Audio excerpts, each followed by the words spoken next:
गर्मियों के दिन थे और गर्मियों की छुट्टियां भी चल रही थी। राहुल ज्योति एक शाम दोनों अपने घर के बाहर खेल रहे थे। तभी उनकी मम्मी और राहुल ज्योति जरा इधर आओ जल्दी से। तभी राहुल और ज्योति अपने घर को चले आए। जैसे ही राहुल ज्योति घर के अंदर आए और अपनी मम्मी को मुस्कुराते हुए देखकर, क्या बात है मम्मी, आप इतना मुस्कुरा क्यों रही हो? बात ही कुछ ऐसी है, तुम्हारी नानी का कॉल आया था, आज उन्होंने हमें बुलाया है, कल को हम सब नाना नानी के घर जा रहे हैं। फिर ये सुनकर तो राहुल ज्योति की खुशी आसमान छू गई।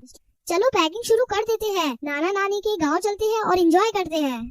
फिर क्या, दूसरे दिन सुबह सब लोग जल्दी नाना नानी के गांव के लिए निकल पड़े। राहुल ज्योति का नानी का घर काफी खूबसूरत और छोटा सा गांव था, जहां सब खेती बाड़ी करते थे और प्यार से रहते थे। राहुल ज्योति जैसे ही नाना नानी के घर पहुंचे तो उनके स्वागत के लिए नाना नानी तैयार खड़े थे। राहुल ज्योति को नाना नानी बोले, राहुल ज्योति आ जाओ, हमारे पास को आ जाओ। फिर राहुल और ज्योति नाना नानी के पास जाकर उनसे लिपट गए। फिर खास नाना नानी की बनाई हुई स्वादिष्ट खाना खाकर राहुल ज्योति ने थोड़ी देर आराम किया और फिर दोनों अपने नाना नानी हाल का मजा लूटने के लिए तैयार हो गए। ये लो, तुम दोनों के लिए मैंने खास इमली का रस बनाया है, इसे जल्दी से पी लो, इसे गर्मी में पिया जाता है। नानी की बनाई हुई इमली का रस पीकर तो राहुल ज्योति एकदम तरोताजा हो गए। फिर नानी जी ने आम के पेड़ पर एक बड़ा सा झूला टांगा। राहुल ज्योति झूले पर बैठ गए और झूला झूलते झूलते हवा में बातें करने लग गए और फिर नाना जी के साथ घूमने चले गए। और फिर रात हो गई। फिर राहुल ज्योति नानी जी के साथ रात के खाने के लिए फिर घूमकर घर लौट आए।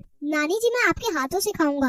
नानी मुझे भी खिलाओ ना। ये सुनकर नानी जी हंसने लगी। ठीक है, मैं तुम दोनों को अपने हाथों से खिलाती हूँ। फिर क्या, राहुल ज्योति ने नानी के हाथ से पेट भरकर खाना खाया और खाना खाने के बाद सब लोग सोने की तैयारी करने लगे और फिर राहुल ज्योति को गर्मी महसूस होने लगी। नानी जी, घर के अंदर कितनी गर्मी महसूस हो रही है, पंखा भी गर्म हवा फेंक रहा है, आपके घर में एसी भी नहीं है। हमें तो एसी की आदत है, अब तो हमें रात भर नींद नहीं आएगी। यह सुनकर नाना नानी के साथ सब लोग हंसने लगे। यह देखकर राहुल और ज्योति ज्यादा कंफ्यूज हो गए।